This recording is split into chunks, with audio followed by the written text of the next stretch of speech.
to eventually rule the world from Jerusalem. I have said, this is my answer.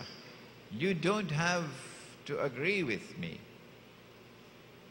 But if you say that I am wrong, you must tell me what is right. Is that fair?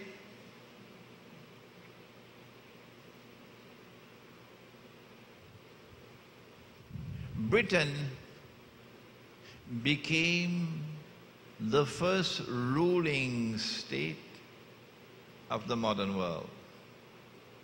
After the Jewish-Christian alliance was established in Europe and modern Western civilization was born.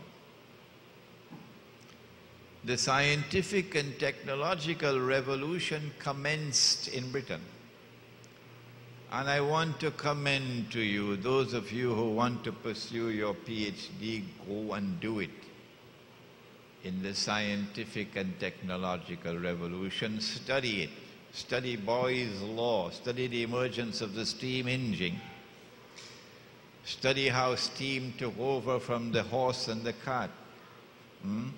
Study the emergence of the aircraft. The scientific and technological revolution is still continuing. There's more to come. But it started in Britain. That's the heart of it. Britain ruled the world. Ruled Britannia. The sun never set on the British Empire. And then Britain produced money after the Bank of England was created in 1676 or somewhere around there. And the sterling pound became the ruling currency in the world. And then Britain showed a mysterious, inexplicable relationship with the Holy Land, which cannot be explained by normal tools of political analysis. I argue that only Muhammad alayhi salatu wasalam could explain it. And then there is the Balfour Declaration. I wish I had the time to expand on this, but you've already read my books and you've already studied the subject. And then Britain gave way to a second ruling state, the United States of America. I believe that I am perhaps the first to have interpreted and applied the hadith this way. And that there are many now in the world who are agreeing with my analysis. When Dajjal, within a day like a year, having been released in that island, the island was Britain. And Britain ruled the world for a day like a year, which is the 600. And when Britain gave way to the United States, and when you listen to my lecture on Dajjal, we have the DVD there, you get evidence from me. I don't have the time to repeat it now. The United States became the second ruling state in the world, and the US dollar replaced the British pound. And the United States maintains a sinister, mysterious relationship with the Holy Land and with Israel. And I say that this is a day like a week. And that the United States will not remain as the ruling state in the world indefinitely. Rather, the United States will rule the world for a much shorter period of time than Britain. Where does Imran Hosein get that knowledge from? Where? Who taught him that? It's not taught in any of the schools of diplomacy. No political scientist in the world speaks like this. Who is he? I am simply interpreting words spoken in Arabia 1400 years ago by a man who could not read and could not write. It is Muhammad alayhi salatu wasalam who is explaining. And when the United States is to give way to a third and a last ruling state in the world, then the US dollar will no longer survive as the ruling currency in the world. 15 years ago, and for the last 15 years I've been saying this. And those here in Trinidad will bear evidence if they've heard my lectures. Yes, Imran was saying this, the US dollar is going to collapse. And nobody else was saying it. It's now happening. And so a third and a last ruling state must emerge.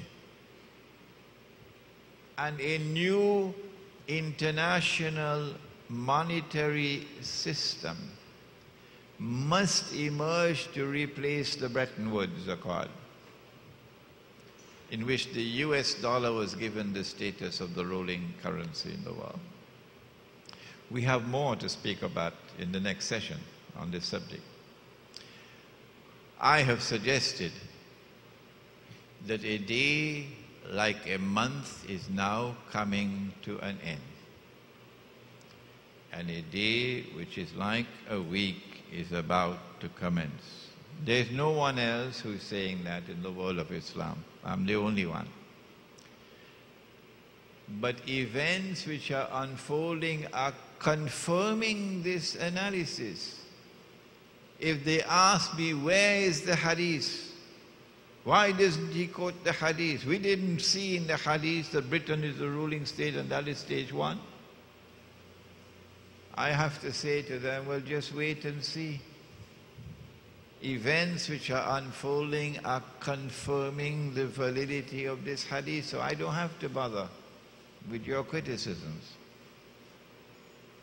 In order for Britain to become the ruling state in the world, in order for the United States to become the ruling state in the world, and in order for Israel to become the ruling state in the world, and then for Dajjal to emerge and declare, I am the Messiah, they had to wield a formidable weapon. A terrible weapon they had to wield to achieve this. And that weapon is riba. It is not by accident that the very last revelation to come down in the Quran came down after the farewell pilgrimage, after the farewell sermon.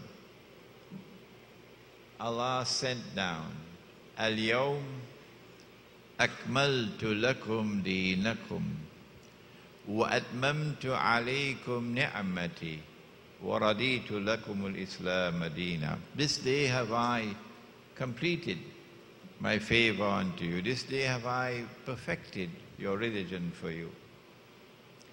And then they returned to Medina. And on the authority of Abdullah ibn Abbas, radiyallahu ta'ala anhuma, in the hadith recorded in Sahih Bukhari, the last revelation to come down was a revelation on riba in Surah Al-Baqarah. And in that revelation, Allah subhanahu wa ta'ala declared war. If you do not give up what remains of your demand for riba, فَإِن لَمْ تَفْعَلُوا فَأَذَنُوا بِحَرْبٍ مِّنَ اللَّهِ وَرَسُولِهِ, then take notice of a declaration of war from Allah and His Messenger. In the next session, it's going to be interesting for you. Why has Allah prohibited riba? What is riba? And how has riba been used as a weapon in order to enslave mankind, to produce the slave woman? Not only has Allah subhanahu wa ta'ala chosen riba as the last revelation in the Quran, and that is not by accident.